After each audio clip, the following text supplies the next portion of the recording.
खुलुमबाय बे समावहा जों दंफैयो बे उदालगुरि जिल्लानिनो सिङाव थानाय बे सेलबारि गामियावहाय बेयावहा जोङो साननैसो सिगां फेसबुकआवहा गोबां पस्ट खालामनाय नुदोंमोन बे पिक्चारखौ बेनि थाखाय जोङो दिनै बेयावहाय नोंथांमोननो लाइभ खिन्थिनो थाखाय फैनाय जाबाय बेयावहाय जोङो नुनो मोन्दों बेयावहाय गोबांथार मुङा जोङो बेयावहाय बाहायनाय नुवाखै आरो खोब खम खरसानि गेजेरावहा बेखौ बानायनाय जों नुनो मोन्दों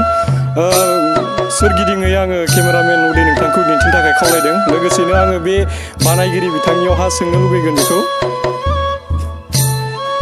नोंथांमोना नुनो मोन्दों फुरा अन्थाइ आरो बालि सिमेन्ट बेनि गेजेरजोंनो बानायदों न'खरावनो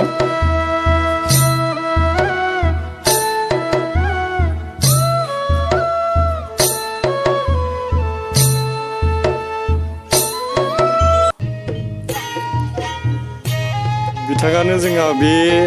नुनायनि बानायगिरिबो आरो महरगिरिबो सिगांग्रोयै आङो नोंथांनियाव बेखौनो सोंनो लुबैयो बे नोंथांनि नामखौ खोन्थादो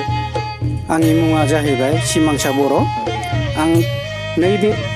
बाथौ थानसालिखौ आं बानायनायानो जाहैदों आं निजेनो सानै गोसोखांनानै हारसिंनो बानायनाय जादों आरो बे बानायनाय खरसायाव आंनियाव बारा गोबां थाङाखै 10,000सो आपबो जानो हागौ आरो खमबो जानो हागौ आरो आं बेनिखायनो निजेनो गोसोखांनानै बानायनाय नैबे थानसालि सोरबा बेयावहा मदद होदोंमोन नामा बेखौ मावफानो गैया रावबो मदद होआखै नों हारसिंनो बानायदों बेसेबांसो सम लाखो नों बेखौ बानायनायावहा बेयाव समा ओरैनोथ' रेगुलार मावबाथ' आं सप्तासेयावनो हागौमोन आं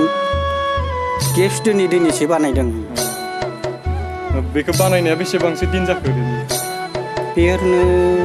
मास मोननै जाहैबाय होमबा बे लकडाउननि सम बन्द समावनो नोंथाङा बेखौ मावबाय थाबाय आरो साबायखर थाबाय बेखिनियावहा जोंनि फोरमायनायनि थाखाय नोंथांमोना मोनथिना मोनबाय बेयावहा बेसेबांसो खरसा जाखो आरो